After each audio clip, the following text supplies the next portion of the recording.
ආයුබෝවන් දුවේ පුතේ. අද අපි සූදානම් වෙන්නේ කුඹල් කර්මාන්තය පිළිබඳව තොරතුරු දැනගන්න. ඒ සඳහා අපි කුඹල් කර්මාන්තයේ යෙදෙන මාම කෙනෙක්ගෙන් අහලා බලමු. පහනක් ඔය තියෙන පස්සරෙන් වල ඇල්ල තියන්නේ.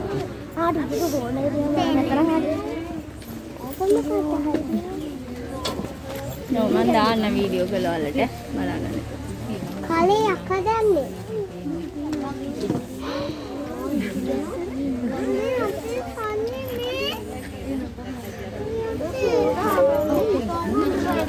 ඔය කරකවන්නේ මොකද්ද?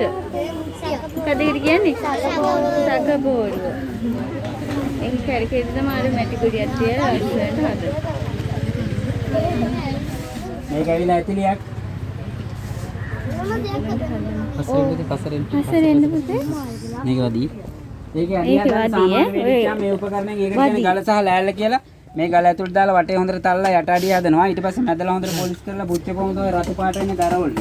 ඔය ඇඟේ ගෑවිය. දරලිපේ දෙකේම තියන්න පුළුවන්.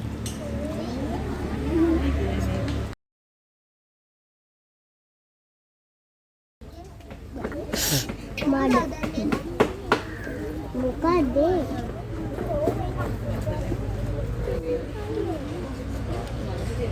මේක පාත්‍රයක්.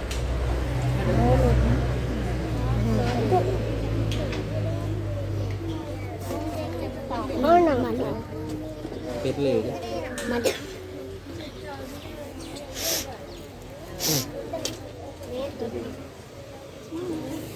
Yes! උමදී සඳහන්නේලා.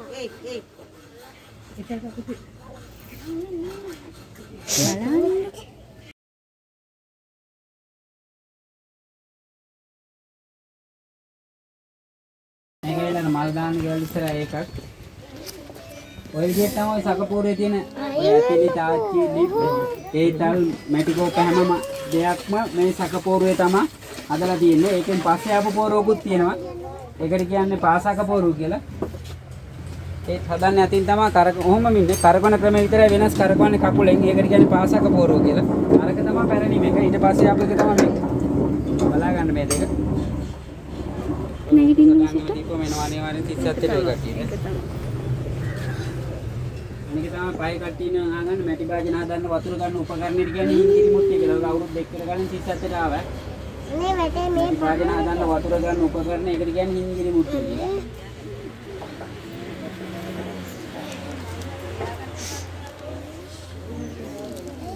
අඩිය හදන එකට කියන්නේ ගල සහ ලෑල්ල කියලා. අටහදන එකට කියන්නේ දියපටිය කියලා. ඒක රෙදි කෑල්ලකින් හදලා තියෙනවා.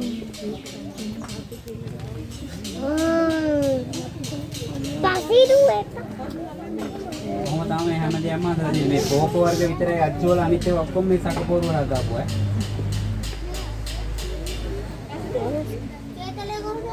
ඒත් හදන්නේ සකපෝරුවේ තමයි. මේ විදිහටම තමයි හදන්නේ. තියෙන හිමීට නැගිටිනවා ගැටි.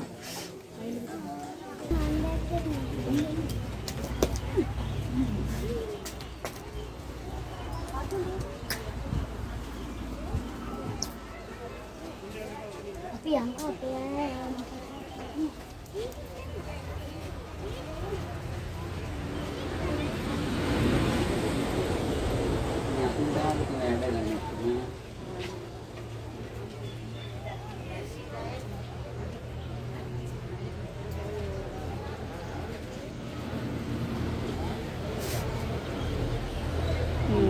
පහන.